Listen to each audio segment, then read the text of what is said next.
and welcome to the Breakfast Show, Rise and Shine, reaching you from the beautiful hills of Ibiako, Uran. I am super excited to be starting your week with you on this particular show. My name is Janice Cobham. Welcome. Yes, a very bright morning to you. And yes, like Janice said, I am super excited to be here with you this morning. I am Uyai, and again, thanks for joining us. Yeah. How did your weekend go? Let me start from there. I'm not sure that's the conversation I'm willing to have. No, I know it was like a roller coaster of activities for you, but you look great all the same. Thank you. And then, Saturday was your birthday as well. Yes, so this is us wishing Uyai a very happy birthday in areas, right? Yes. Don't worry. After the show, we'll definitely show you your gifts. Hey, I didn't see this one coming. Thank you. Okay, so on the breakfast show this morning, yesterday actually, this is where we're starting this conversation from. Yesterday, which was the 5th of June, the world over is being celebrated as World Environment Day. And it just goes to show that the conversation about, preserving nature and some of the things that we humans do, to deplete the earth is more like has become a global conversation and a global concern. So yesterday was a World Environment Day, and the theme for yesterday was we have only one Earth. We have only one Earth, and we as human beings, we need to do everything possible to make sure that we preserve the earth, we preserve the environment for the sake of man. You can imagine if, the earth was destroyed basically because of the things we do as human beings, where else would we have as a home to live in? Maybe we'd be going to somewhere like Pluto or Mars or Jupiter or anywhere. And of course, we know that these planets are not inhabitable, by humans as well. But there are a few things that we do as human beings that actually degrade the earth or try to deplete the environment. Today we are having conversations like global warming, the fact that the rays of the sun is becoming too harsh, the ozone layer is being depleted. Why? Because some activities of human beings have actually caused that. We have air pollution where there's so much fossils, releasing to the air and the atmosphere. We have noise pollution as well. We also have the worst known as water pollution, where human beings, just because they want to catch more aquatic lives, fishes, they use very, destructive chemicals into our water. And again, environmental pollution. We dump things. You go to our drainages these days, you see a lot of, plastic waste that cannot decompose, so they're just there. It's either they're blocking the drainage, or when the rain comes, it washes them into the rivers. And these things are not even, good for our water bodies, So the World Environment Day basically was to draw, these conversations further. Let us see how we as, private individuals, let us see we as governments, what we can do to better the environment actually. Yes. Only one Earth. I think it's a very good way to put the conversation. United Nations, of course, always outdoes itself with the narrative they bring in, helping us to have these kinds of conversations. Because, I think as humans, we are the inhabitants of the earth, and however we treat our environment is the way the environment invariably treats us. And it's not like in recent months we've been having these conversations about the fact that Akwa Ibom used to be ranked one of the cleanest states in Nigeria, if not the cleanest. But right now we can't say the same, because we have a lot of filth and waste decorating our streets. Like every turn in Akwa Ibom now has a dirt road, and then people are just dumping waste anywhere they please. And then I think I know that the waste management system in Akwa Ibom, they try their best, so maybe they are just being overwhelmed with the amount of waste we have. But there's a lot of pollution going on around us. There's an area so I think that was last week when it rained, the kind of filth on the road, and then some of the drainages can no longer take on water because of waste and all of those kind of things. But yes, so human beings are absolutely fighting themselves with regards to how we maintain our environment. I remember sometime back when we had a conversation with the Commissioner for Environment, he categorically said that maintaining our environment, first of all, starts with every individual. True. Before you can even bring the state government into it and the management board for waste management. Before you can even start there, it starts with each and every one of us. How do we manage our waste? How do we sort them out? Do you just trash things, there, here and there? And now pollution with regards to human waste is one thing, but then when we talk about chemicals and all of those exchanges made by, maybe, let's say, companies. I know in the course of the last week we had an explosion as a result of chemicals, and a lot of people died, gas explosion, and a lot of people died. So these kinds of things are happening here and there.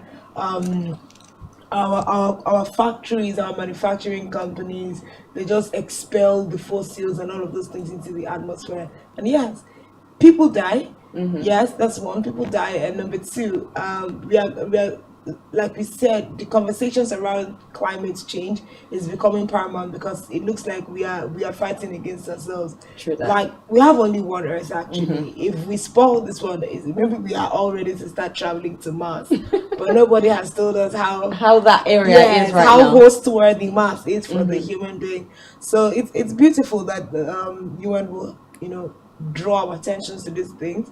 But we just hope that people are particular about implementing some of those things that we learn.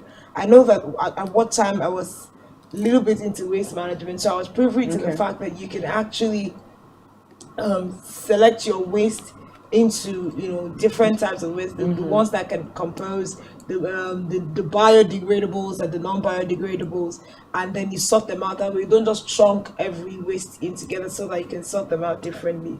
So I think it's good time for us to all learn and be deliberate about our environment. Yeah, I think that's the word we really need now. Deliberate, be deliberate about it. And then there's another thing that we normally do. Deforestation is another thing that we humans do. I know that a lot of people, log wood for firewood to make a living, but then what the conversation is all about, we're not saying do not log these woods, but log sustainably. Log and know that these trees are kind of guarding the environment and producing oxygen. Yes, producing oxygen to the environment. So when we want to log woods, let us log those woods sustainably as well. And okay, so another thing that the World Environment Day is trying to talk about, also the fact that for people that go hunting and destroying natural habitats of animals, that is not also a right thing to do. So let us also be very, very conscious of that. Also, like we said earlier, the theme for this year's World Environment Day is Only One Earth, and the focus is on living sustainably in harmony with nature.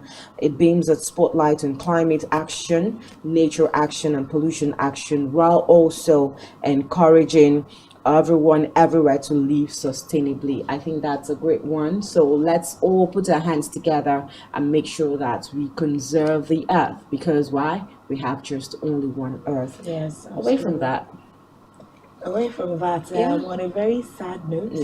On a really, really, really sad note. So yesterday, that was the 5th of June. We know that a Catholic church in Owo was attacked, and a number of persons lost their life. And one will begin to think, where are we headed as a nation? Where are we headed as a country? So people are no longer safe in their environments. People are no longer safe in their preferred choice of worship centers.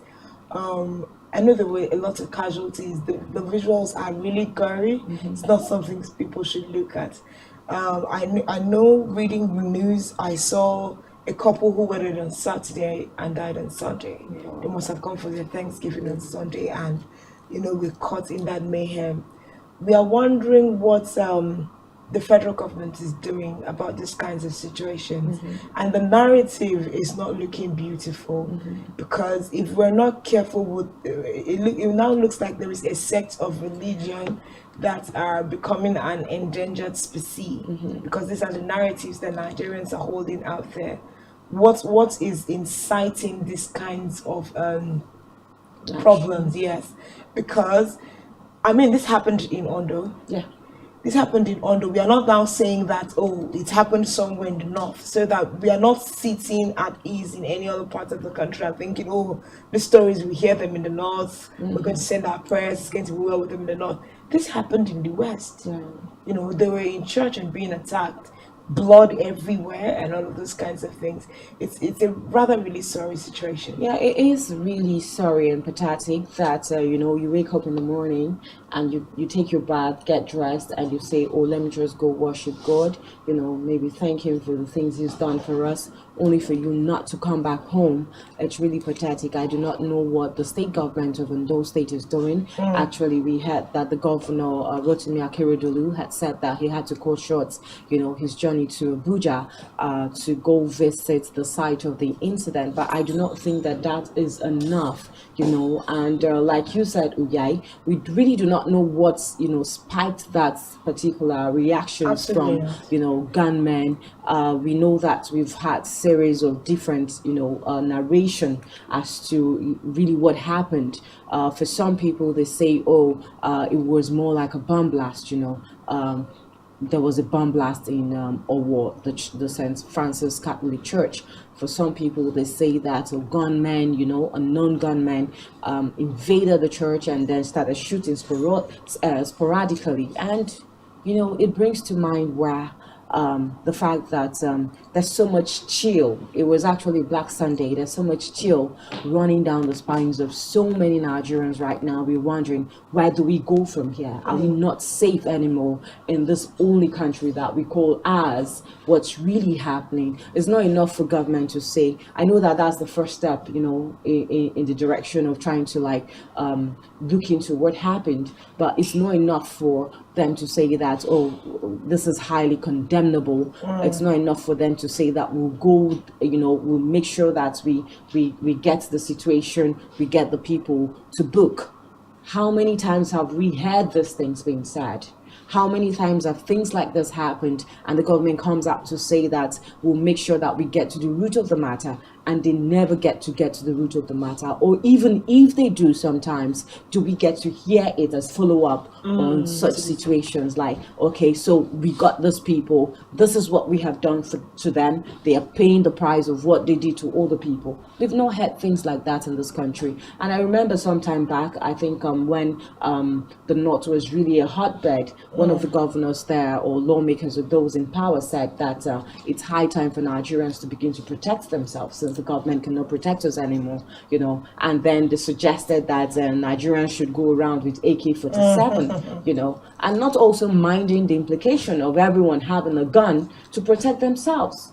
I think that would even cause, a nation full of anarchy and chaos. Absolutely. I don't think we need to get there as a nation. America is already crying out for giving that kind of liberty. I know last week Joe Biden was already talking about how to start putting sanctions on how the access people have to guns and all of that. That's not where we want to reach as a nation. Nigerians, the way they are, imagine you give everybody a gun to defend themselves, then we'll further not have a country to stay in.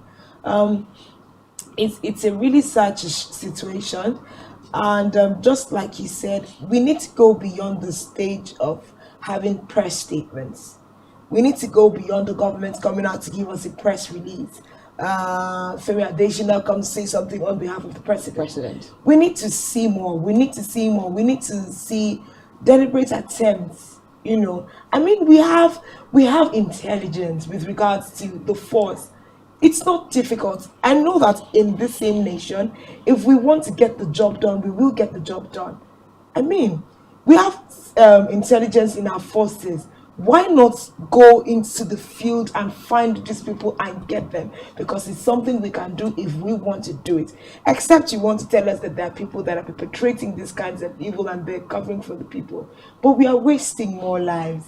True that. And another angle to this is that I believe that the Christian Association of Nigeria and the Pentecostal Fellowship of Nigeria should try and do more.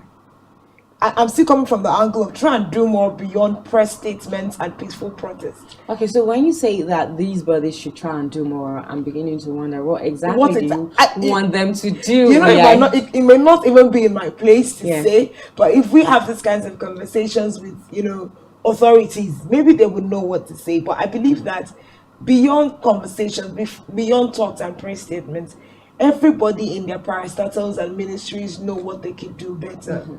So, because if we even say like a Christian body, for instance, what kinds of dialogue can PFN and CAN enter into with the federal government that will make sure that the Christians that are submitted to these bodies are secure and can go to their churches? Yes, there are dialogues we can have. There are understandings that we can have. There are memorandums of understanding that CAN and PFN can sign with the federal government, because this is getting out of hand. Definitely getting out of hand. We don't know what is causing the sudden religious intolerance across the country. Now that needs to be checked and nipped in the bud before it becomes something else, and you just hear sporadic attacks here and there all over the country. This needs to be handled. Anyway, lots of Nigerians have been reacting to what happened on Sunday in Owo, Ondo State, even though the president also has made his press release in that regard, but would want to also show you how some Nigerians have been reacting to that particular incident.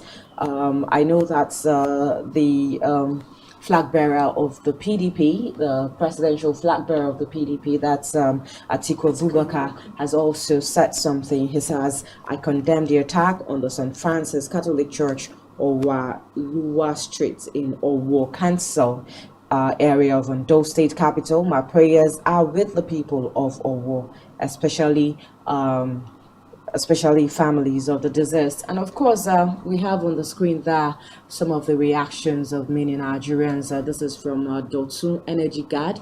The fear of God left the room in the country. Gone are the days where you will see a place of worship as sacred. How do you have the heart and mind to kill, not to talk of doing it in a church? So many other reactions. Yes, it says this happened in my state, Ondo State. And I won't lie, this just takes away the feeling of knowing a place you have never known that type of violence or chaos. Even though state is not safe, then nowhere else is safe. I think, and then this one says, every day it's a new sad story that could have been avoided. Unnecessary evils and waste of life all round. So very sad. Sending love to everyone who is hurting right now. May Nigeria not happen to any one of us. Davido, Jesus take control. Pray for Nigeria. R.I.P. to all the lost souls. Pray for Ondo. It's a really sad one. It is really sad. It's a sad really one. So you can imagine what kind of air is over Ondo at the moment. And then again, leaning from what, one of those reactions that this has never happened before. The people do not know this kind of thing, just to wake up one morning. And looking at the videos, you could see that everywhere was more like a pandemonium, people running helter-skelter, not knowing exactly where to go. But it's heartbreaking, it's heart-wrenching, that this can actually happen in a church where people go to worship God. We hope that this will never happen again. But really, what my prayer is right now is that those, behind this should be brought to book. The governor, Rotimi Akeredolu, should actually do everything possible to make sure that they are brought to book. And then you also talked about something, the military and how efficient and effective they are. It takes me back to when, the Nigerian military used to go to peacekeeping in other nations. And for every time the Nigerian military went out of this country for peacekeeping, it was victory all the way. Do you get? So I began to wonder, it is the same Nigerian soldiers, Nigerian militaries that go for peacekeeping in other nations and come out victorious that can't even protect. We have the intelligence we need for the victory we need in our country. I just think people at the helms of affairs are not deploying it the way they ought to. I mean, we have intelligence. Look at DSS, look at SSS. If you're talking about going in and fetching out these people, we have enough intelligence to get the job done. Who is giving the orders or not giving the orders? That's the problem. Yes, but don't also forget, let's take our minds back to, I think, early this year, or was it late last year, when the NDA was attacked. Now, the National Defense, Nigerian Defense Academy is one of the highest with all the paraphernalias they have, security architect, and that kind of place was actually invaded. It shows that, to a large extent, we don't have it all put together anymore. So I think just before we round up, we have the reaction of the UK government. So if we could just take that reaction just before we take this out. But of course, the international community will always come in to react and decry some of these activities that are happening, because I mean, as an international body, we are under ECOWAS and the United Nations.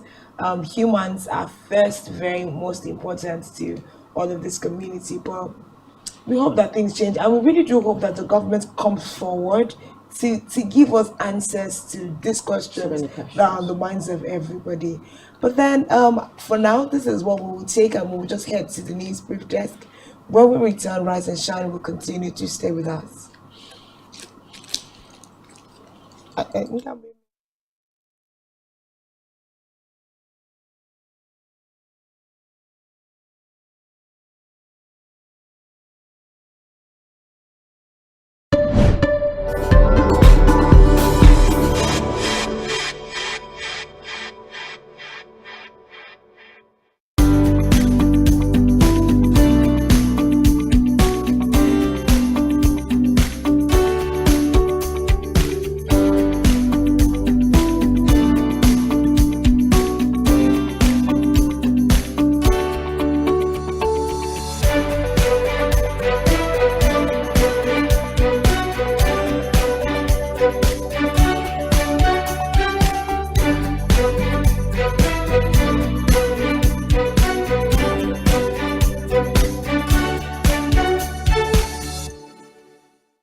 Elections in Nigeria is characterized by fraud. It is not pure election because of the way they conduct it. The elections are here again. For us in Akwa Ibom State, It is another opportunity to elect credible and potential leaders. But I see some of them are not really credible. In fact, when you talk about the credibility in the Nigerian system, it's absent. As for the aspirants, what are your plans to better the lives of citizens and ensure that it is not just another era of political promises? Some aspirants came up with so childish kind of manifesto, something that you know that they cannot do. Even if after campaigning and promising heaven and earth, you find out that by the time they come in, they cannot do 50% of what they promised.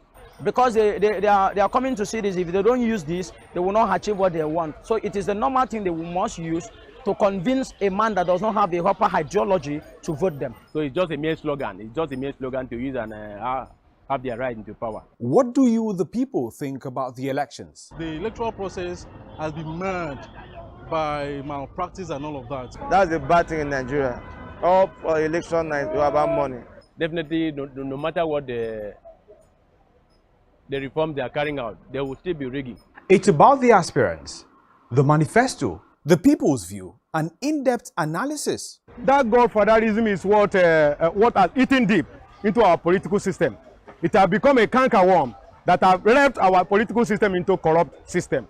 If it is not godfatherism, somebody like me, I will become the counselor. So because I don't have a godfather, it will not work. Because people feel that they will come and invest, they need to get something back home. So the major aim is not about the people, it's about their family and themselves. Godfatherism will not help the politics to grow. It won't help democracy to grow. Vote buying will even be more this time around because these people, most of them are stealing a lot of money and they will use this money to buy votes.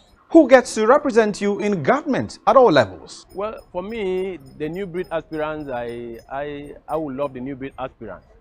But for those, there are some of them that will not, I would say, definitely, I wouldn't want them to come back definitely to power. Join us on Akwa Ibom Decides every Saturday and Sunday by 3 p.m. each day, exclusive to Spectrum Television, as we take on the aspirants set to lead you.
A knowledge of global businesses, economic activities, a new wave of the stock market, forex market, cryptocurrencies, and NFTs creates new dynamics towards emerging market millionaires and billionaires.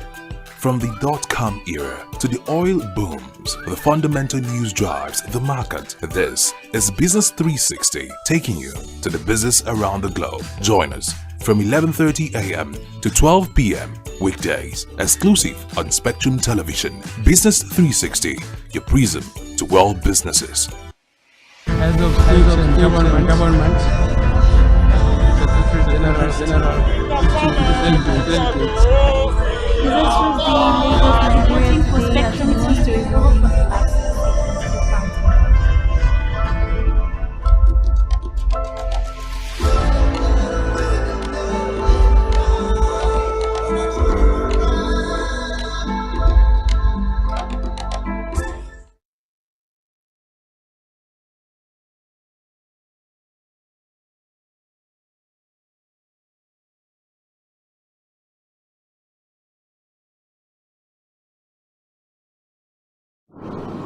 Good morning. This is your morning news brief on Spectrum live from Uyo. I am Francis Edit.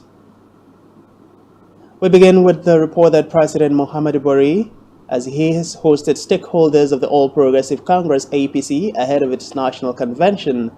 The event, which took place at the banquet hall of the Presidential Villa Abuja, was a follow-up of the meeting he had with the national leadership and presidential aspirants of the party on Saturday night. Still in politics, President Muhammadu Buhari has appraised the series of consultations held so far towards getting a widely acceptable presidential standard-bearer for the All Progressive Congress APC. The president gave the appraisal during a meeting at the State House, Abuja, with members of the National Advisory Council of the All Progressive Congress. Away from that, President Muhammadu Buhari has condemned the attack on St. Francis Catholic Church in Owo, the headquarters of a local government area of Ondo State.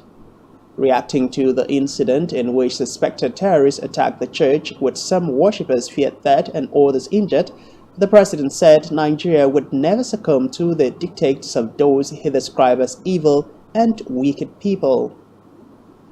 In related development, the Nigerian Governors Forum is asking security agencies to ramp up efforts to apprehend the masterminds of the World Church attacks. The governors pledged to work with President Buhari and all Nigerians to ensure a more secure country. Moving on to the foreign scene now, where Russia is threatening to expand the list of targets it will attack in Ukraine if Western countries send long-range weapons to Kyiv.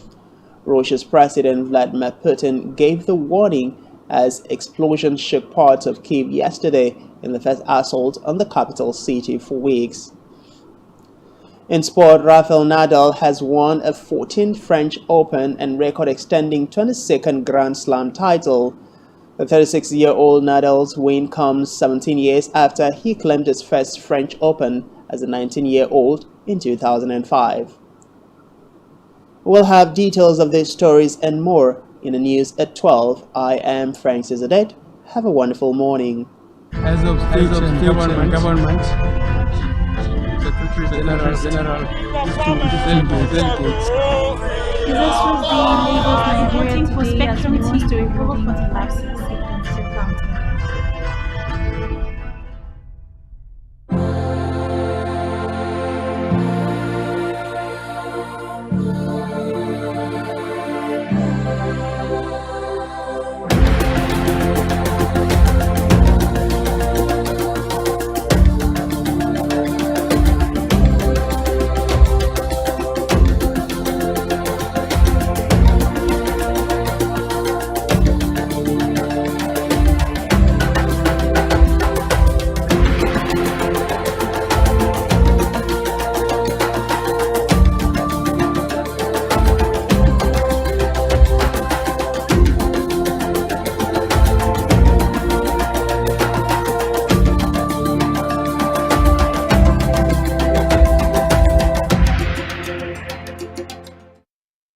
Elections in Nigeria is characterized by fraud. It is not pure election because of the way they conduct it. The elections are here again. For us in Akwa Ibom State, it is another opportunity to elect credible and potential leaders. But I see some of them are not really credible. In fact, when you talk about the credibility in the Nigerian system, it's absent.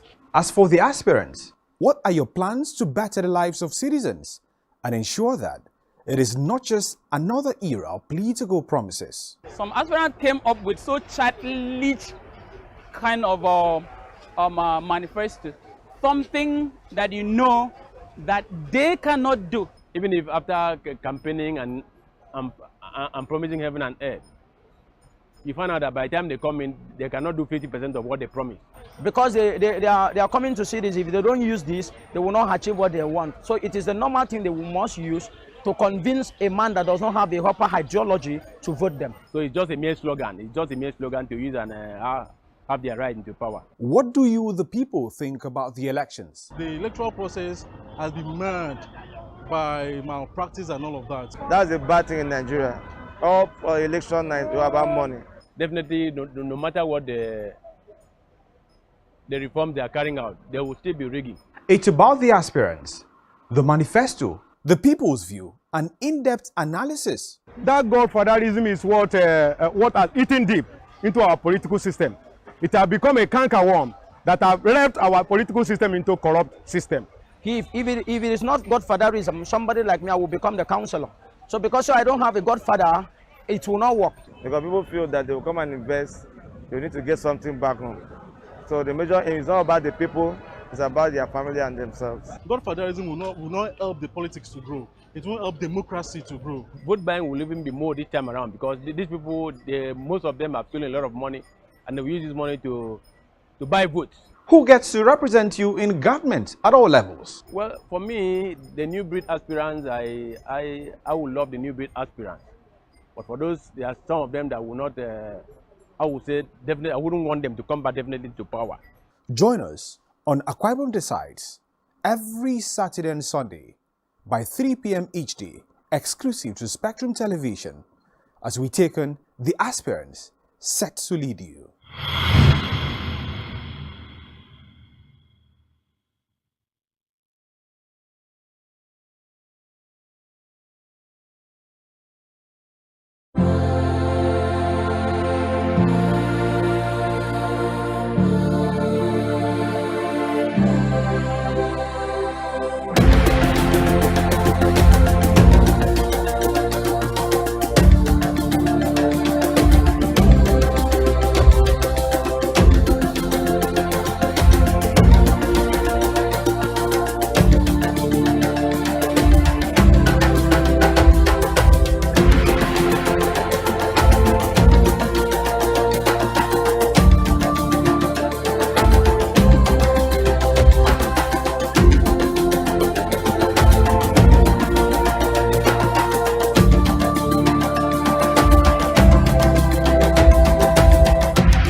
A knowledge of global businesses, economic activities, a new wave of the stock market, forex market, cryptocurrencies, and NFTs creates new dynamics towards emerging market millionaires and billionaires. From the dot-com era to the oil booms, the fundamental news drives the market. This is Business 360, taking you to the business around the globe. Join us from 11:30 a.m. to 12 p.m. weekdays, exclusive on Spectrum Television. Business 360, your prism to world businesses.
Yes, welcome back. If you're just joining us, it's Rise and Shine, and we have been rising and we are shining on the conversations this morning. Everything about, trending issues in the country, some of which are really good, some of which are really sad, and we hope could be different.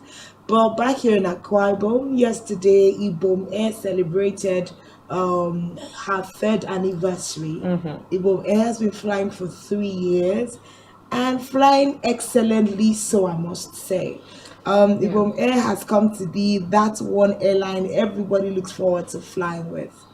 Yeah. Excellent delivery, prompt departure, and a very, very delectable set of staff members. Because of it is bringing a smile to my face. I think basically it's a good thing that, the government of Akwa Ibom State decided to launch an airline, which is the Ibom Air currently.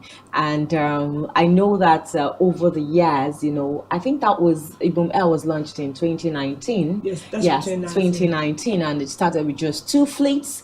And today, Ibom Air can boast of up to, I think, 7 fleets or so, and of course, they are opening different routes in terms of the airspace, and it's a good thing to see 3 years down the line, and they have so much success story, to give concerning this particular venture which they started some couple of years back. And I think to every Akwa Ibomite today, they'll be proud to say yes, I'm from Akwa Ibom State. Absolutely. Because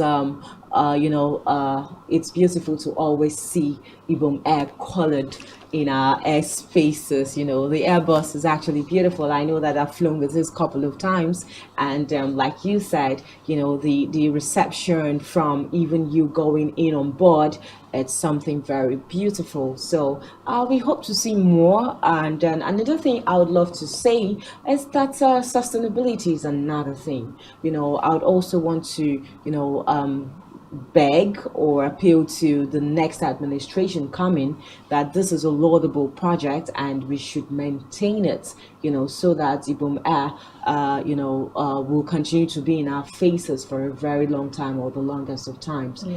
It also promotes the tourism, sector of the state, and it's beautiful. Tourism now is taking a different dimension. It's more like the oil boom right now, and everybody going into tourism. So Ibom Air is doing great, and growth, they say, is the only constant thing in life. Let's keep growing, in terms of that particular one. There's a lot of hope for Ibom Air.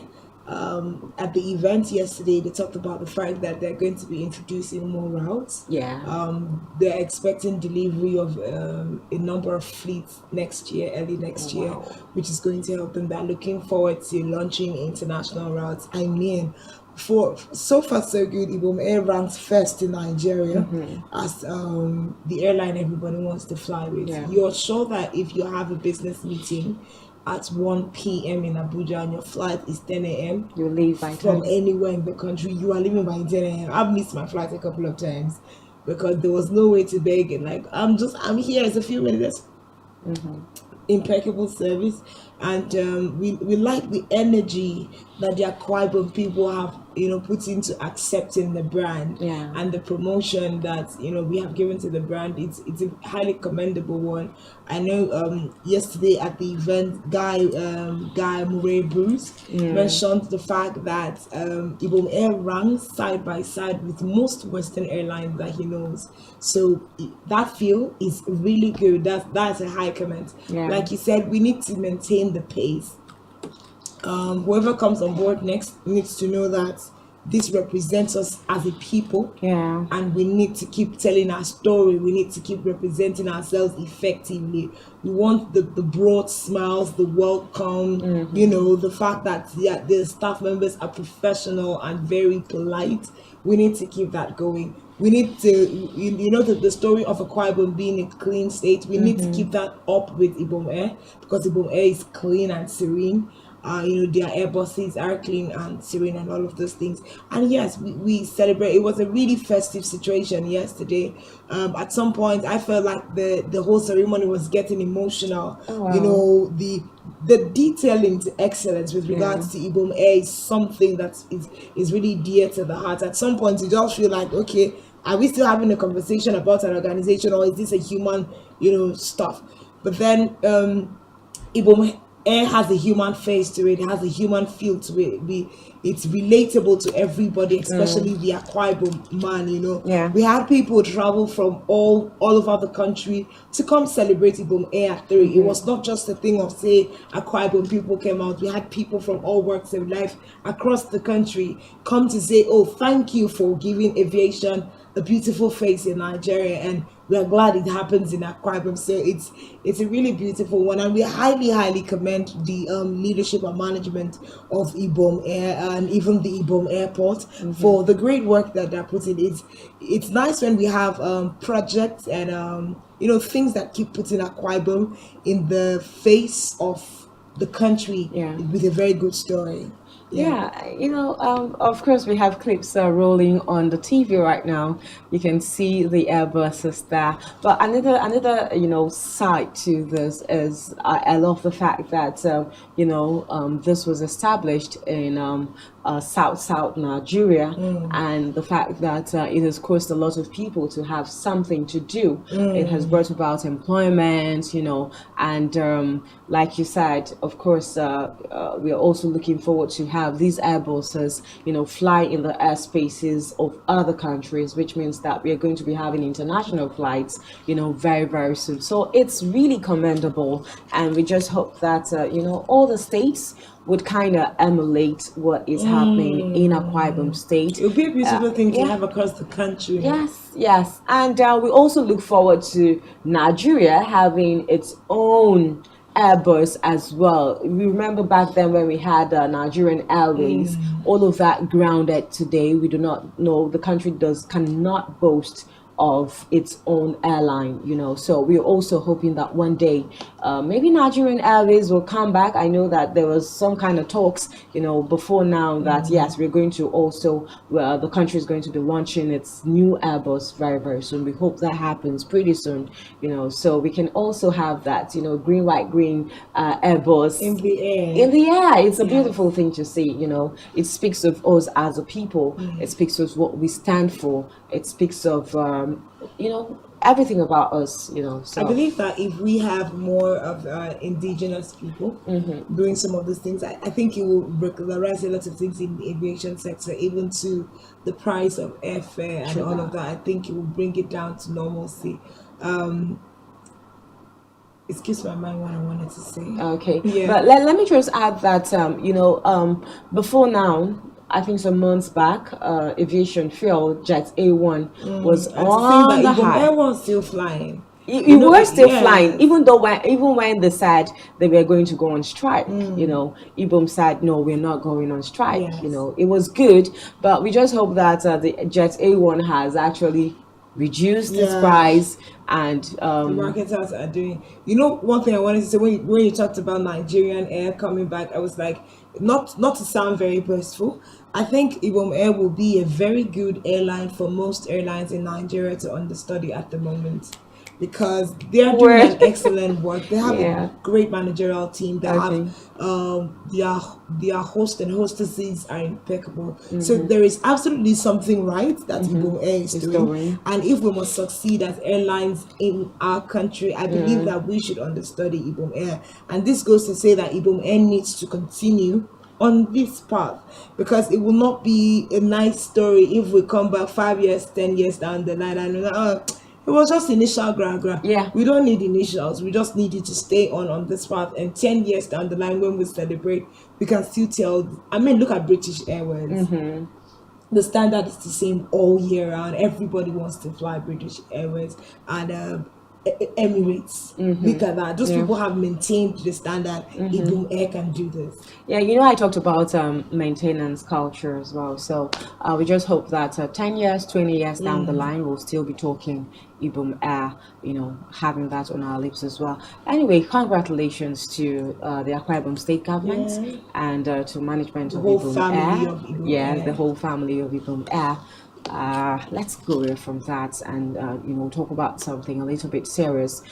So sometime last week there was this particular outburst by a presidential aspirant of the APC. Of course, this is one man that we cannot when we talk about the political bigwigs in Nigeria, we cannot but mention the name of this particular man, and that's talking about Bola Asiwaju Tinubu.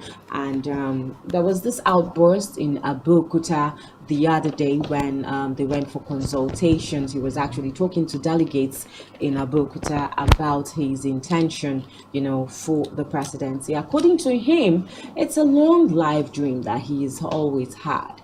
But the narrative or the conversation right now on the front burner, a lot of people have said that, look, you are a kingmaker. And I remember also when he came out to say that, yes, I am a kingmaker, but a kingmaker can also be a king, That's true. And let's give it to this man. He is one person that, changed the narrative when it comes to politics, mainstream politics in the West, okay? So a lot of people have also said that he did well as governor of Lagos State, and that they're using what he did, his precepts, he did, in ruling Lagos State to as a prototype for other western states like the Ekiti State, Ogun State, Ondo State. They're using that as, a precept to also govern those states.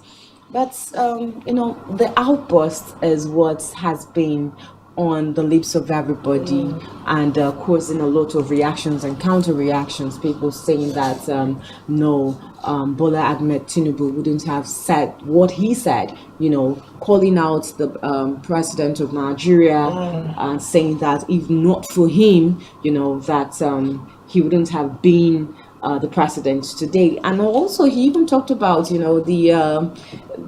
vice president as well, Osibanjo. He said if not for him, Osibanjo wouldn't have been the vice president today. And there was a finger also pointed to the Ogun State governor, where he said Ele, in Yoruba, Ele is this one, and for some people that was actually very, very derogatory for him to say that as an elder statesman, of the party. So a lot has been said. I think it's not a hidden thing that Ahmed Tinubu has contributed immensely to the crop of leaders that we have had as a nation. Yeah. But coming out to cry foul, I think that is where people have a lot of problems with. We know the handwriting is clear. We all know who you are with regards to politics and leadership in the country. Now, can a kingmaker be a king? Yes, of course, a kingmaker can be a king, but that would boil down to if the people want to place you on the throne as king. You may have the ability to place other people on the throne, but when it comes to you sitting on the throne, I don't think there's so much you can do as to getting on the throne. People have to be in agreement with regards to democracy now, when we're not practicing a monarchical system of government. But the outburst is the question is, was the outburst actually necessary? It probably wasn't necessary, but he's probably reading and interpreting the body language of the way politics is currently going. He's expected that all of these people at this point will be rallying around him and saying, okay, Papa, let's go there. We're going to deliver this thing to you. But everybody seems to be running their own lane. Yeah, everybody seems to be endorsing their own man. Aside from endorsing their own man, they all have their personal interest. Yeah. I remember when Osibanjo came up and said, he wanted to also run for the presidency of the country. And then he was asked, Osibanjo was asked, he says, your son has also said, he says he doesn't have a son that is grown enough to want to rule the country. So everyone is running their own race. So nobody is running around you, trying to make sure that you become the king that you want to become. And you know that, today is the primaries for the APC, and I know that in a couple of hours we are going to be able to put this to rest. But a lot of people have decried what he did. Even the party chieftains have said that sanctions are going to be brought against him because I think it put the party in a very bad light. So they have said, Adamu has said sanctions are going to be brought against him. Yes. The case is going to be looked into thoroughly, especially because, it has a way of characterized as defamatory to the person of the president, Muhammadu Buhari. It's not a statement that was expected that he should have made. But I think the easiest thing I can say is to wish him luck. There's a flip side to that now. He said in a statement personally signed by him on Friday, actually, that he is actually accusing his opponents of, attempting to present the narrative in a different light now that looks as if he's disrespecting the president. But that wasn't his intent at all, to disrespect the president. But, we are going to be asking, we are having a guest on the show this morning, so we're going to be asking the question, will that actually hamper on his intent as the APC aspiring to their primaries today through to Wednesday? That will be the question on so many minds now. How will that affect the candidacy of Bola Ahmed Tinubu? I think something here we have is the fact that the leadership of the All Progressive Congress has thrown their weight behind the President Major General Buhari. retired, following the scathing remarks of a presidential aspirant, you know, and the national leader of the party. He's even the national leader of the APC. So, I mean, he's a kingmaker in all of his rights, you know. So Tinubu had, while speaking to party delegates in Ogun State on Thursday, claimed that without him, Buhari would not have become president in 2015. That's a lot of statements there.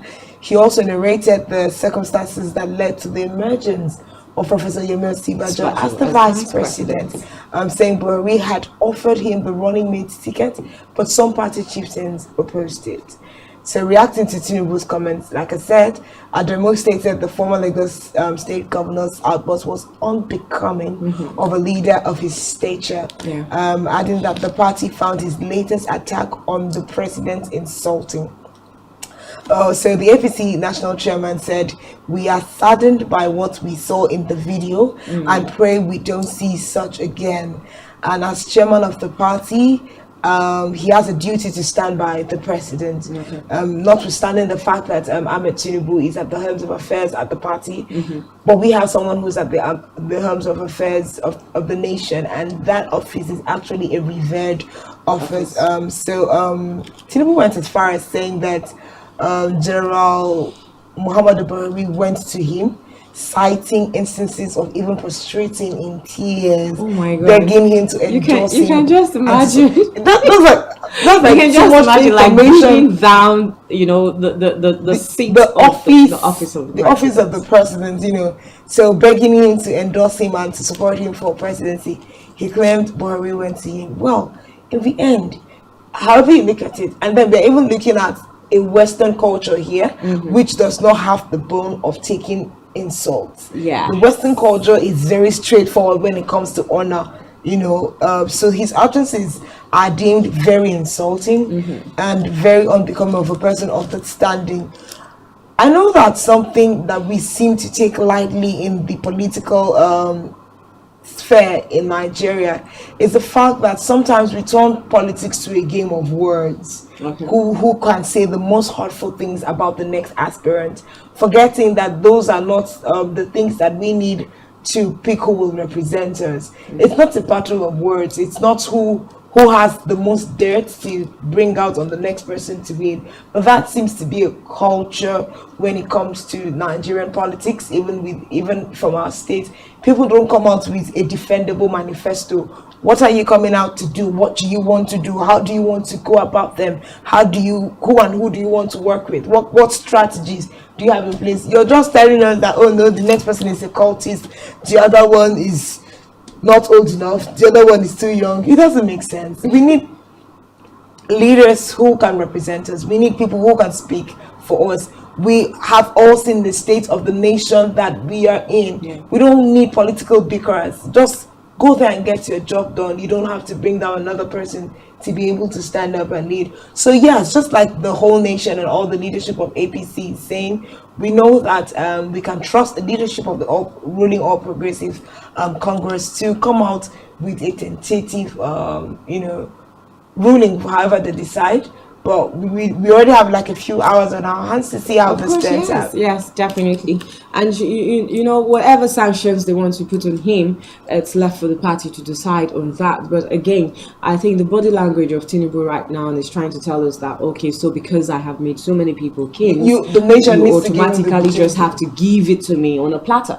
I don't believe that should so be we're not saying, we're not talking about capacity. What are you bringing to the table to rule this country? That is what we need to be hearing, not for you to put up a body language that says, oh, I have, you know, put so many people on board, I have done this, I have done that, so this is my turn. Is the leadership of the country something that we give people in a thank you mode, as a reward, you know? So, oh, thank you for all the things that you have done. Come and take 8 years. For all the presidents you have put, come and take 8 years. I think we've gone far in the country, and the way the country is right now, we do not need. I'm not saying that, you know, opposing his candidacy. No, I am not. But what I'm saying is his body language shouldn't be what we should be looking at right now, shouldn't be what you should determine whether he becomes the governor or the president or not, but what is his capacity? How can he bring this country out of the quagmire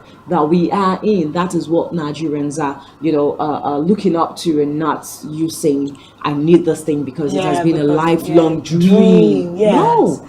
I mean, the fact that this is happening is he has shown prior to this time that he's a worthy leader. He has shown the fact that he has a good eye to be able to identify leaders with great capacity. And yes, thankfully so, he has put people on the throne. But I just believe that this particular event colored his leadership skills in a bad way.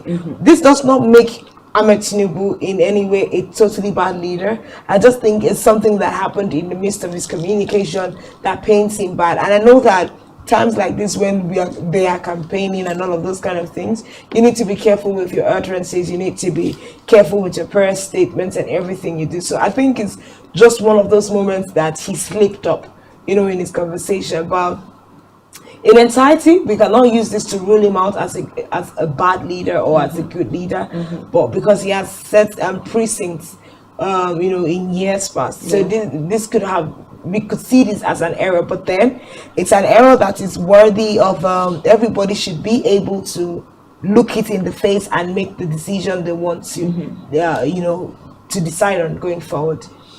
Okay, so away from that now, and as a build up to what's going to be happening today, which is the APC Congress, Presidential Congress, that will be taking place today, the 6th of June through to the 8th of June. There's just so much conversation on the front burner.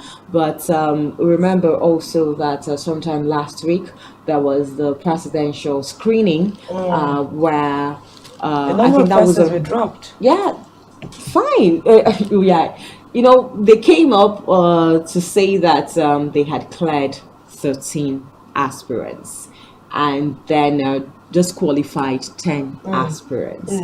And before you knew it, there was a turnaround.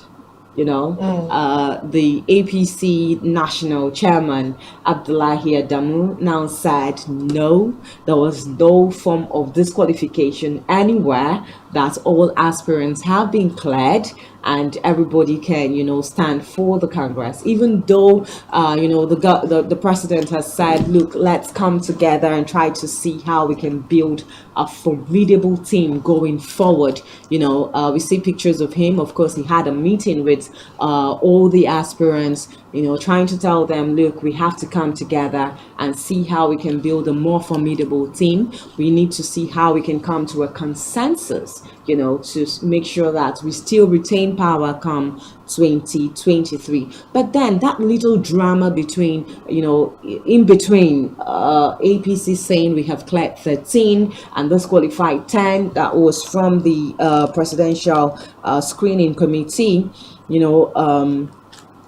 led by John Oyegun. They said we had cleared 13 and we have disqualified 10. So what happened in between that? Abdullahi Adamu would now say that no, nobody was actually disqualified. Anyway, as a build up to all of this, we're looking forward to a good outing beginning from today. But then the president has also said that let power go back to the South. I think that's a whole conversation again. Let power go back to the South. And for the most time I can remember, there's been so many conversations on, the South is clinging the ticket for the #1 position of the country, even though that has been sketchy, but we are also looking forward to, okay, who exactly is going to clinch the ticket for the APC this week? We see that there is there's a lot more light in that direction, because in the last week we had 10 northern governors come together to sign a statement and an agreement that they want power to move to the South.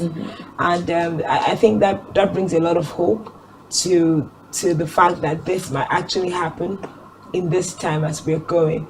But there seems to be a lot of faction with regards to these kinds of decision, because after 10 of them came 10 of them came out, I know that the governors of Kaduna, the governors of Plateau, the governors of Benue, I think Sokoto or thereabout, there are about 10 of them that came out to sign the agreement, joint agreement, to the fact that we want the power to shift to the south.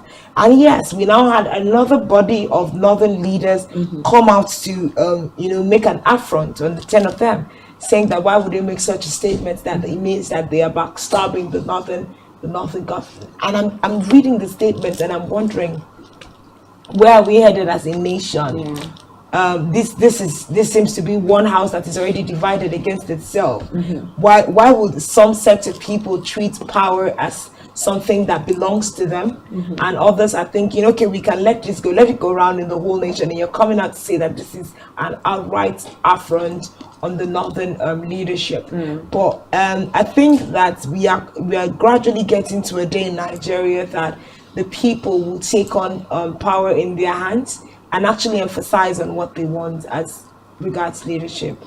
Okay, so that is going to be our conversation this morning. Do not forget, it's a Monday and we discuss politics today.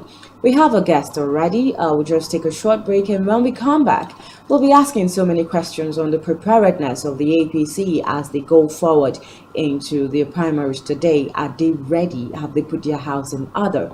And of course, we'll also be looking at the president's consensus candidacy and his body language as to who he wants to be the flag bearer of the APC. These and many more coming up shortly after the break. Do not forget, it's Rise and Shine. We'll be back shortly.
Elections in Nigeria is characterized by fraud. It is not pure election because of the way they conduct it. The elections are here again. For us in Akwa Ibom State, it is another opportunity to elect credible and potential leaders. But I see some of them are not really credible. In fact, when you talk about the credibility in the Nigerian system, it's absent. As for the aspirants, what are your plans to better the lives of citizens and ensure that it is not just another era of political promises? Some aspirants came up with so childish kind of manifesto, something that you know that they cannot do. Even if after campaigning and promising heaven and earth, you find out that by the time they come in, they cannot do 50% of what they promised. Because they are coming to see this. If they don't use this, they will not achieve what they want. So it is the normal thing they must use to convince a man that does not have a proper ideology to vote them. So it's just a mere slogan. It's just a mere slogan to use and have their right into power. What do you, the people, think about the elections? The electoral process has been marred by malpractice and all of that. That's a bad thing in Nigeria. All election is about money. Definitely, no matter what the reforms they are carrying out, they will still be rigging. It's about the aspirants, the manifesto, The people's view, an in-depth analysis. That godfatherism is what has eaten deep into our political system. It has become a cankerworm that has left our political system into corrupt system. If it is not godfatherism, somebody like me, I will become the counselor. So because I don't have a godfather, it will not work. Because people feel that they will come and invest, they need to get something back home. So the major aim is not about the people, it's about their family and themselves. Godfatherism will not help the politics to grow. It won't help democracy to grow. Vote buying will even be more this time around because these people, most of them have stolen a lot of money and they will use this money to buy votes. Who gets to represent you in government at all levels? Well, for me, the new breed aspirants, I would love the new breed aspirants. But for those, there are some of them that will not, I would say, definitely, I wouldn't want them to come back definitely to power. Join us on Akwa Ibom Decides every Saturday and Sunday by 3 p.m. each day, exclusive to Spectrum Television, as we take on the aspirants set to lead you.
A knowledge of global businesses, economic activities, a new wave of the stock market, forex market, cryptocurrencies, and NFTs creates new dynamics towards emerging market millionaires and billionaires.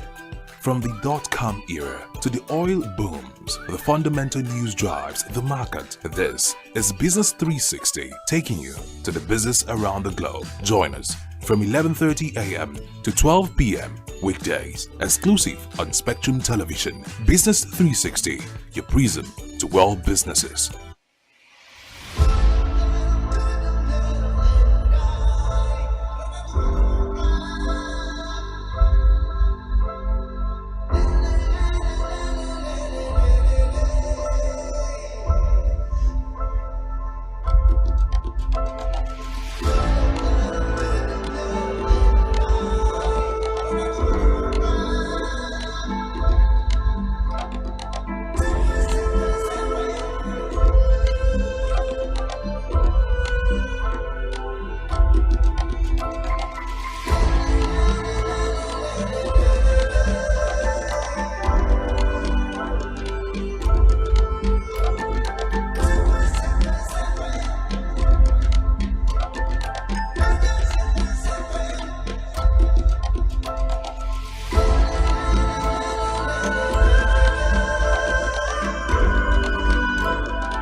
allowed by grossly abused. Our governors have to share police powers with the president as stipulated by the Constitution. We do not have a federal government police force. We have the Nigerian police force, which shall be administered, organized, and supervised by the Nigerian police force. No, my lord, I want to say something. I want to say something here.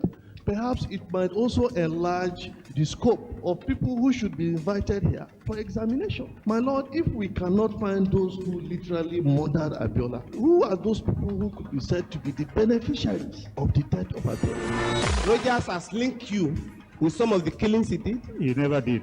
He linked you with the attempted murder of Hebrew. He did not. My Lord, the Matters Council is leading the evidence in our matters. Is this an adversary proceeding? It's not, my Lord, but we can't be talking about cases which are in court, Is my Lord. this an adversary proceeding? It's not, my Lord. These cases are in court, my Lord. I'm just reminding your Lordship. My Lord, sorry, my Lord, I think I'll be in cross-examination. Legally Speaking, a program that deals with legal issues and questions we face as citizens of this amazing country, Nigeria. Legally Speaking. Join us every Friday from 5 p.m. to 6 p.m. for Legally Speaking.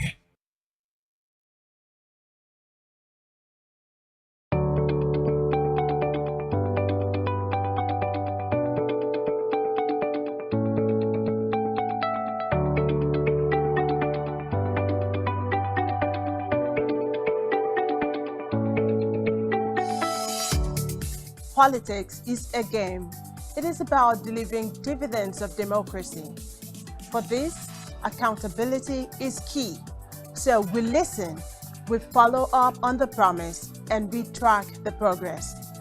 Watch Political Spectrum weekdays, 10 a.m. to 11:30 a.m., exclusive to Spectrum Television.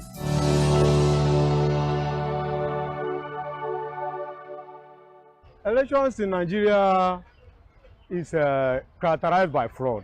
It is not pure election because of the way they conduct it. The elections are here again. For us in Akwa Ibom State, it is another opportunity to elect credible and potential leaders. But I see some of them are not really credible. In fact, when you talk about the credibility in Nigerian system, it's absent.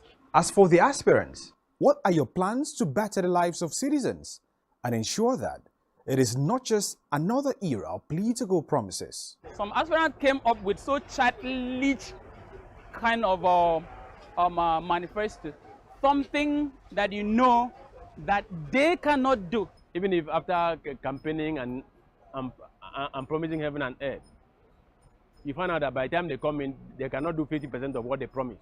Because they are coming to see this. If they don't use this, they will not achieve what they want. So it is the normal thing they must use to convince a man that does not have a proper ideology to vote them. So it's just a mere slogan. It's just a mere slogan to use and have their right into power. What do you, the people, think about the elections? The electoral process has been marred by malpractice and all of that. That's a bad thing in Nigeria. All election night is about money. Definitely, no matter what the reform they are carrying out, they will still be rigging. It's about the aspirants, the manifesto, the people's view, and in-depth analysis. That godfatherism is what has eaten deep into our political system. It has become a cankerworm that has left our political system into a corrupt system. If it is not godfatherism, somebody like me, I will become the counselor. So because I don't have a godfather, it will not work. Because people feel that they will come and invest, they need to get something back home. So the major aim is not about the people, it's about their family and themselves. Godfatherism will not help the politics to grow. It won't help democracy to grow. Vote buying will even be more this time around because these people, most of them have stolen a lot of money and they will use this money to buy votes. Who gets to represent you in government at all levels? Well, for me, the new breed aspirants, I would love the new breed aspirants. But for those, there are some of them that will not, I would say, definitely, I wouldn't want them to come back definitely to power. Join us on Akwa Ibom Decides every Saturday and Sunday by 3 p.m. each day, exclusive to Spectrum Television, as we take on the aspirants set to lead you.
Spectrum Television, reaching you from the beautiful hills of Ibiako, Ururan. Now, there's just so many dynamics to the political terrain in Nigeria.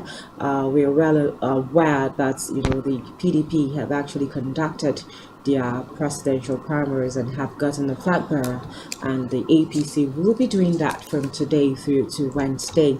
But a lot of things have been happening, a lot of conversations on the front burner, and there are some people that are actually asking, is the APC ready enough, to maintain and retain power come 2023? So many things have been said, and of course the presidential statement that says that power should return to the South is another conversation that we'll be looking at this morning. Anyways, we have a full house. Uyai is still here with me, and of course we have Dr. Etefia Ekanum, who is Dean Student Affairs, University of Uyo.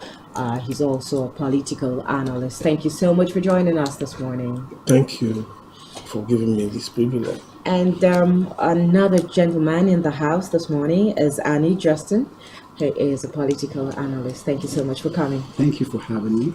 Okay, so let's begin the conversation. I think I would like to know the gentleman's thoughts on the outburst of Asiwaju Bola Ahmed Tinubu, last week when he visited Abeokuta, and there was a lot that was said, saying, oh, I made the president, I made the vice president, I made the governor of Ogun State, I made so many people. But what's your thought? What do you think about, this particular outburst from an elder statesman and someone that has headed the APC as a party as well? I think I'll start from Dr. Etefia. Okay, Janice. I listened to Asiwaju Ahmed Tinubu. That outburst was not necessary. When someone is called an elder statesman, he is expected to be someone who is above board, and the expectations on him, on such a person, the expectations are quite high, and such that even if he met those people, one would have thought that he shouldn't be the one blowing his trumpet. Even if he did, the people should be the one saying he did this, he did that, but not for him. I think one of the qualities our leaders should be humility. Unfortunately, not just him, but it was some of us. I'm happy, and I think a good number of Nigerians are also happy that event presented itself for us to know the real man in him. It is when it is at that point that one will really know this is the kind of person this person is. When perhaps we would never have known. A leader is supposed to be someone, or a statesman is supposed to be someone who should sit down, listen, internalize, and if he has any issue, particularly with those he calls his sons, because with that presentation was as though if not for him, these people wouldn't have been. It was now taking a paternal relationship. I am their father. It is not late for him to say that. And imagine saying, this is my turn. Who shared it? You sat in your house and did that? But the decision is not for people like us at this stage to make. It is for the delegates, and I'm sure the delegates, including those who are said to have been made, I trust they should know what to do. That's assuming money will not play. Okay, let me just put a pause on you there. Annie Justin, do you think that, the outburst of Bola Ahmed Tinubu is going to stall his chances at, clinching the ticket? Let's not also forget that it's a lifelong dream that he has, to become the president of Nigeria. Yes, thank you, Janice. I don't think it's going to stall his lifelong dream, as you put it. I think it borders much on perceptions, regional politics, and all that. If you look at the terrain he made those outbursts, he was feeling he did it in a core Yoruba area. In fact, he even spoke his mother tongue. But this is one of the failures when you make a man feel so powerful. He forgot that Nigerians are watching all over the country. But about that affecting his lifelong dreams to become the president, I think that boils down to the kind of politicking we do here. I mean, we are still engaged in that money politics. The delegates are being bought, the dollars are being flung around, and people are now making decisions based on how much they get, rather than how sensitive the topical issues raised by the manifesto of the person are. So I think when it comes to Bola Ahmed Tinubu, when the time comes, the bullion vans will start flying, and people are going to, decide based on those factors. Except we have an ideological change in the political terrain. So that's my thought about it. Okay, before we look at world politics, I think that's a whole large conversation that we'll talk about, some other time on this particular show. But let's also, away from Ahmed Tinubu now and his outburst in Abeokuta, the primaries for the APC will be starting today. And there was this little drama between, as of last week Friday, where the presidential screening committee, the chairman, said we had let 13 people, and all of a sudden, the party chairman, national chairman now, is now saying no, everybody has been cleared, and it makes me begin to wonder: is APC ready at all for the primaries? Not let alone retaining power come 2023. Yes, I think they are. It's a matter of trying to deepen the democratic process.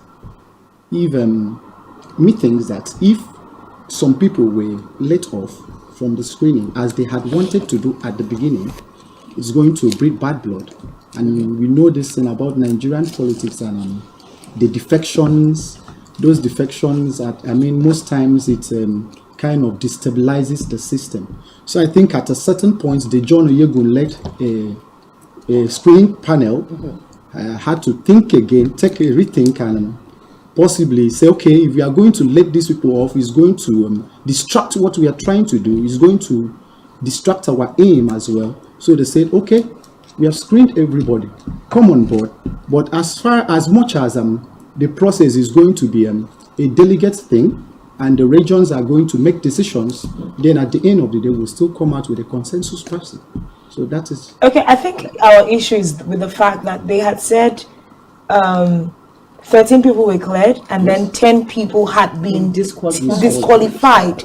Now, that made the news all through last week, but then somewhere along the way, they had come out to say, oh no, there's nothing like that, all 23 of them were cleared.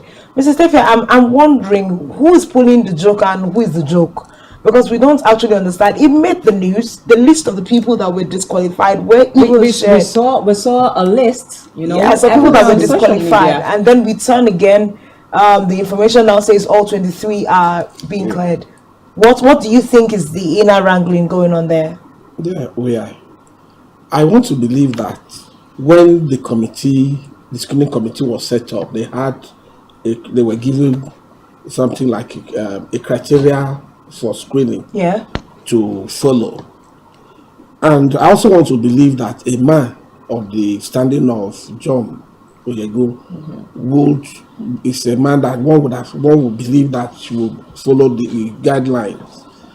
Beyond that, the reason why those people were disqualified were not stated. Yes, they were not stated, and when that committee was to report, I think to the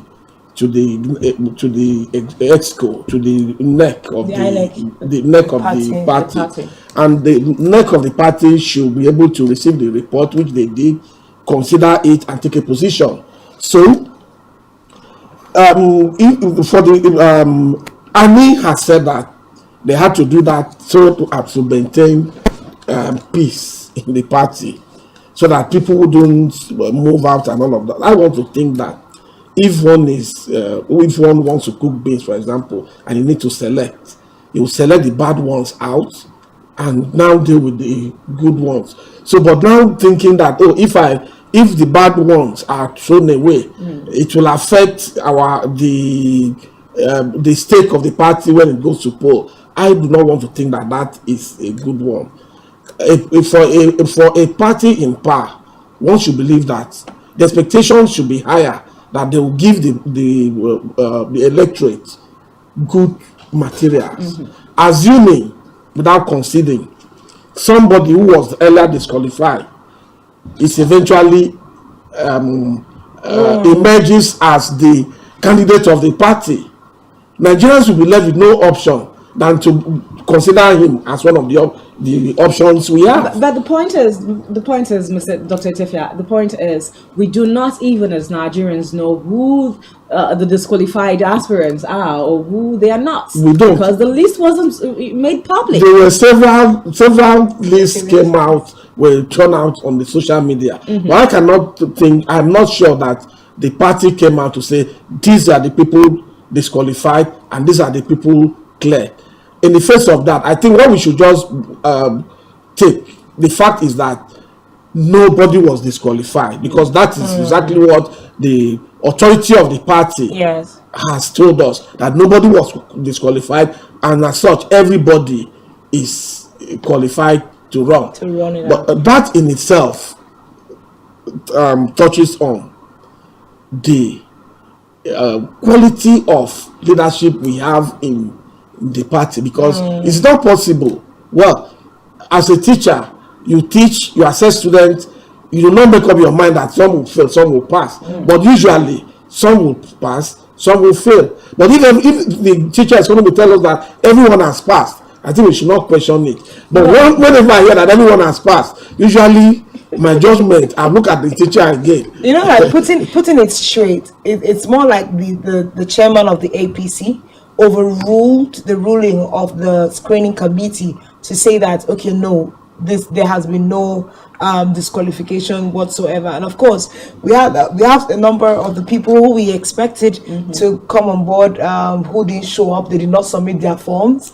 I know there's been a clamoring for the former president Goodluck Jonathan to have come on board. He didn't even appear for a screening and all of that. Godwin Emefiele, CBN governor, and Emefiele said it was just a joke. I think that would also, be because of the outcry and outburst of a lot of Nigerians saying that you cannot occupy the position of the CBN as the #1 man and still run. As I remember, he also took the matter to court, to justify him contesting as president as well. So I think maybe for a change of mind that he's having now should be because of the reactions of a lot of Nigerians. But I know that Dr. Etefia just said that he termed it a joke. So, but from both of you, how would you say it's a joke? Would you say, is that really a joke? From the point where you say, the way the people say you can't go because you are the CBN governor, and you take the matter to court, which means you wanted a different judgment to be given towards the case, and then you don't show up for screening and you say it's a joke. For me, if he said it was a joke, it was a joke taken too far. It was a joke taken too far. And if it were within us, for bringing the position of the governor of the CBN to that kind of level of mudslinging, I'll fire you. He has no business remaining as the governor of the central bank, when the central bank at the time, when ordinarily INEC feels comfortable at keeping some of its sensitive materials with the CBN, and you are the head of that institution, and you are coming to tell us that you were joking when you came down into the ring. So it was, anybody can crack a joke whenever, but for me, that was a joke taken too far, and I'll fire you. Okay, I think the INEC also has said, look, we are taking off, our sensitive materials from the CBN. Well, I think using Ekiti State governorship election, which is coming up as a serious. As a result of what the Emefiele considered a joke. Yes. Do we know how much that will cost? Do we know the risk involved? Because those places were there before the decision was made to keep those things, to custody those things with. And we don't know how safe the next place is. So the better thing for all of us is he should have gone. If he refused to go, they should have been fired so that the system can run effectively. And it looks like he has a different thought. I have this burning thought in my mind. All through that process where a lot of those APC politicians, even those ones that are not in the APC, even those that are occupying governmental offices, were buying forms. I was forced to think this is a fundraiser for the party. I was forced to think so because, when you look at it, there should be, when 100 million is being raised by a whole lot of people for forms, and some people are people we have known that they are not serious about this thing. They are not, we had people buying double forms, like the governor of Cross River State, Ben Ayade, bought both a senatorial form and the gubernatorial form. And I was forced to, why are they making this? It was a fundraiser to me. So I think the point of compromise is that there is a deeper conversation that we do not know. There is a deeper running of the party we do not really understand. Because, they are aware of these things. And as we said, Emefiele is not fired. He's still in office, occupying. Why should he be there?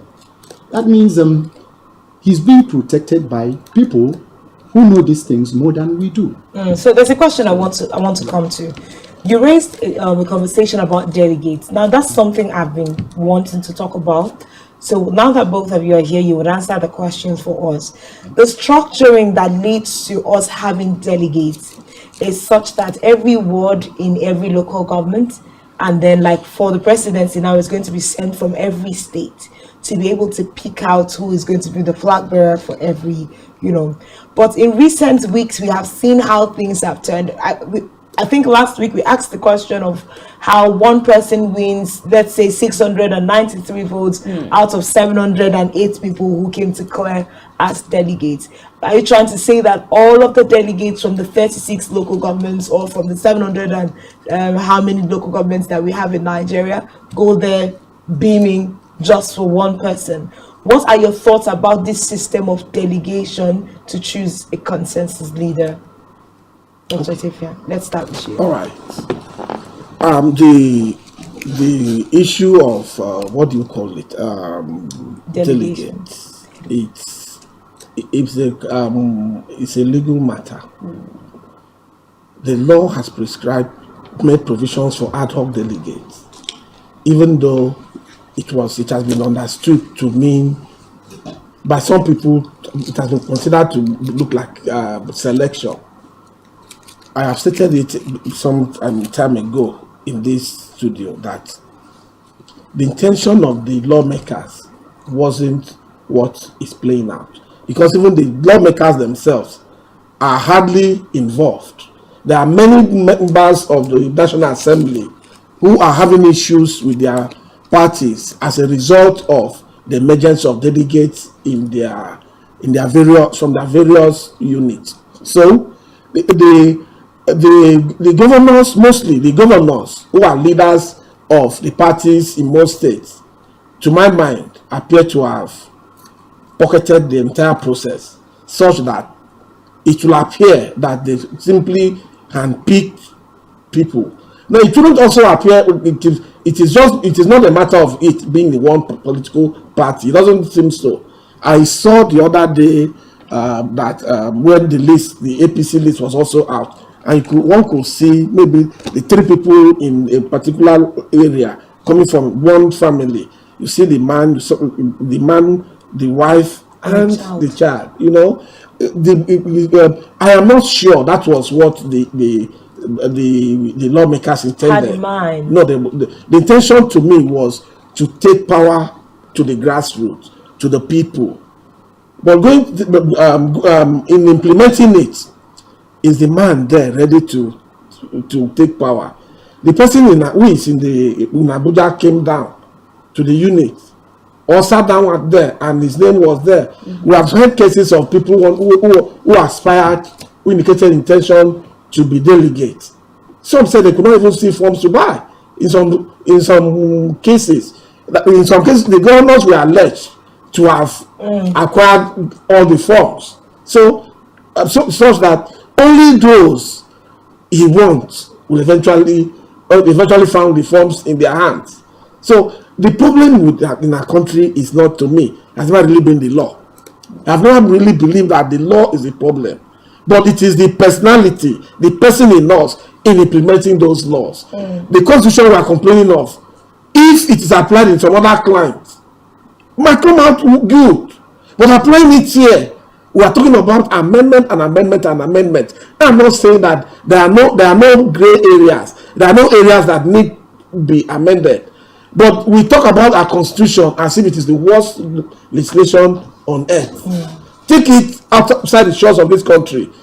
Carry the same Nigerians to wherever, we will implement that constitution, and it will be, that country will look like an El Dorado.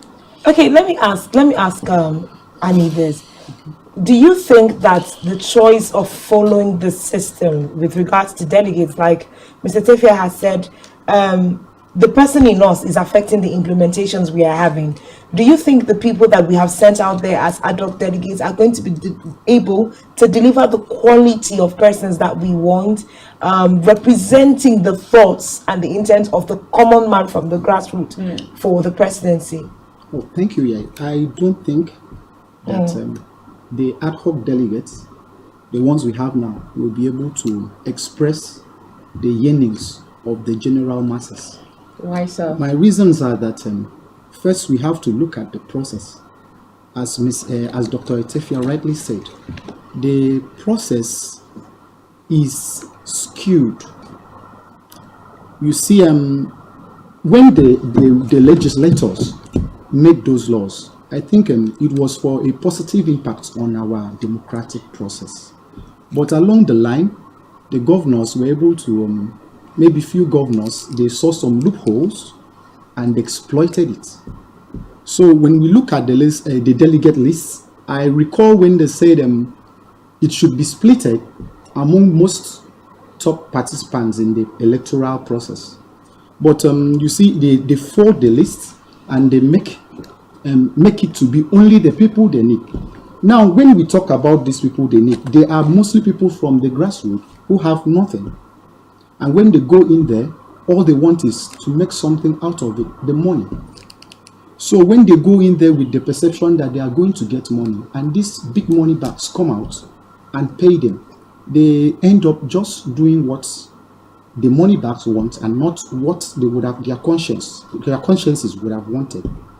But when we used to have the statutory delegates, which are mostly party stalwarts, those ones are a bit more liberated. They have seen money sometime. Most are former chairmen, they have occupied some juicy spots. Okay. They still own cars. They are at least in the top middle class. Those would have been a preferred representation. Yes, those would have been able. Those ones would have, when they make choices, it wouldn't be informed by maybe the penury of pockets. I see Dr. Sefia really shaking his head. He disagrees with I really see that. Yeah. So I think I'd just like him to air his view on that. Yes. I'm sorry, Mr. Lee. It is difficult for me to agree with you. Okay. See. When you have people who have access to money, no amount of money is enough for them. For Nigerians, the more they want, the more they see it, the more they go after it. I do not think that there is anything in the laws that I am still wondering why statutory delegates were excluded. I am still wondering that. Excluding statutory delegates simply put the ad hoc delegate in the pocket of one individual in each of the states, so that bringing in the ad hoc, the statutory delegate. Would I have expected something differently? Yes, not much. The only thing is that some of them would have come with their personal interest. Yes, we might have a little bit represented. Yes. For example, in a state, the governor says he wants A. The senator says he wants himself. The member of House of Reps says he wants himself. So those statutory delegates will queue behind these persons. And some of the ad hoc delegates some of who have been beneficiaries of this person would have been, so perhaps it would, but it would have affected the entire process. But I am still that wondering, is there anything, what is there in the law, perhaps I'm there to see it, that excluded statutory delegates? Okay, so let's come into perspective a little bit. I know very well that our time is running out, and the APC will be beginning their primaries today. Okay, but let's quickly look at the body language of the president now, and the fact that he wants a saddened president. Also remembering the fact that Nigeria right now, we are dealing with North and South, which means the whole Yoruba down, this way is, seen as the South. So what do we think of that decision by the president? Quickly. Less than 1 minute, actually, we're behind schedule. I am of the belief that it's more than the picture we are seeing. It's the northern process as usual. I think by giving the South, the APC giving the South the tickets, I think it is a way to still fall back on the northern agenda, because the main opposition being led by Alhaji Atiku Abubakar will have a block northern vote, and the South will have splinter votes, because at the end of the day we'll have Peter Obi from the Labour Party, who is now like the vibes. Tsunami. The vibes. It's a tsunami on social media everywhere. I know it translates more than social media, but it is the vibe now. And then the APC giving it to another Southerner, that is a split vote. Okay, so Dr. Tiff, your last words, because we are... Yeah, I would want to... The president should be commended for thinking about that, for giving it a thought. And the governors, the northern governors in APC too, who did that, I think they should also be commended. And beyond that, I think the South would have stood a chance, but for the Southern aspirants themselves. We can't have a situation where the old 23 aspirants, many of them Southerners, going into a conversation, a race with perhaps a few Northerners. The Northerners may still get it, but I want to believe that since those governors have taken a position, they'll be able to guide their delegates. All right, perhaps thank you so much. To get a Southern candidate for the party. But beyond that, I still think that Southern candidate will be able to withstand an article is from the north. There might be in other parties, there will be one or two Northerners. Dr. Etefia, we've run out of time. Thank you so much, Dr. Etefia Ikanon, Dean, Student Affairs, University of Uyo, and also political analyst. Thank you so much for coming. And of course, Annie Justin, political analyst. Thank you so much for your time. I think this is where we just have to do the importance. Yes.